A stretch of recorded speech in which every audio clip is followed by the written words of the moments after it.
A brief history of language education in the United States.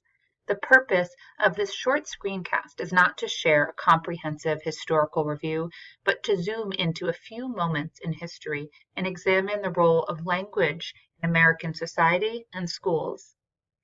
Let's look back at the late 19th and early 20th centuries. This was a time of industrialization, and the number of immigrants arriving to the United States grew exponentially.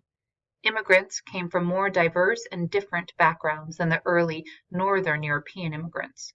The majority of these new immigrants came from Eastern European and Southern European locations. In the early 1900s, the dominant response to this new diversity was assimilation. This assimilation is referred to as Americanization, and language became the central issue in the immigration debate, especially as World War I approached. The 1906 Nationality Act made the ability to speak English a requirement for naturalization. In this climate, the use of languages other than English in schools was un-American and undesirable. Speaking English became a condition for being a, quote, good American. The majority of the new immigrants that did enter the U.S. did not speak English when they arrived. Their religious backgrounds and cultural habits were perceived as distinctly different.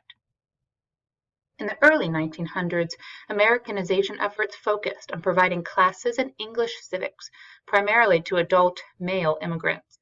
In 1914, the Ford Motor Company started an in-house ESL program for its employees as part of its controversial $5 a day wage program. Ford offered these classes to employees who wished to fully participate in this special program. After World War II, pluralistic discourse slowly found its way into educational policy. The shift from assimilation policies to recognition of different languages and cultures in schools was due in part to a steady decline in immigration. Immigration had declined due to the implementation of legal restrictions that continued during and after World War II. Later, the Civil Rights Movement set the stage for the recognition of minority rights and anti-discrimination legislation. The landmark Supreme Court case Brown v. Board of Education in 1954 declared separate educational facilities inherently unequal.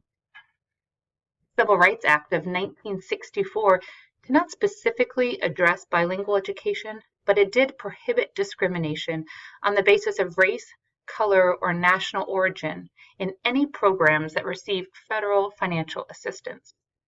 It states that school districts that receive federal aid are required to ensure that minority students are getting the same access to programs as non-minorities. In the 1960s, a pluralistic experiment in bilingual education was initiated in Miami, Florida. In a unique move, Coral Way Elementary School made the bilingual option available to native English speakers as well as Cuban refugees. In a bilingual model, students are instructed in their native language and in English, with a goal of becoming both bilingual and biliterate.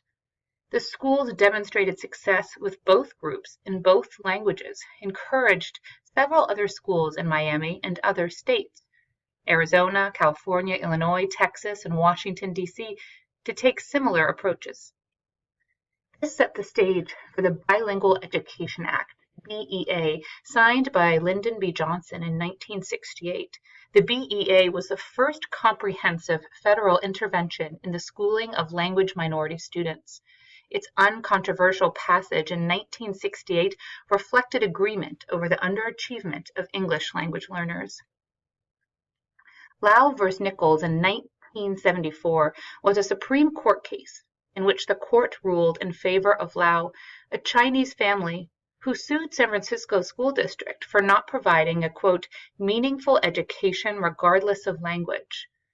This ruling ensured that districts would provide English language learners with the same curriculum through bilingual programs or ESL classes. This case increased district accountability. Schools with high numbers of English language learners were forced to submit reports to the federal government showing how they provided adequate support for these students. Districts that refused to establish adequate programs were no longer eligible for federal funding.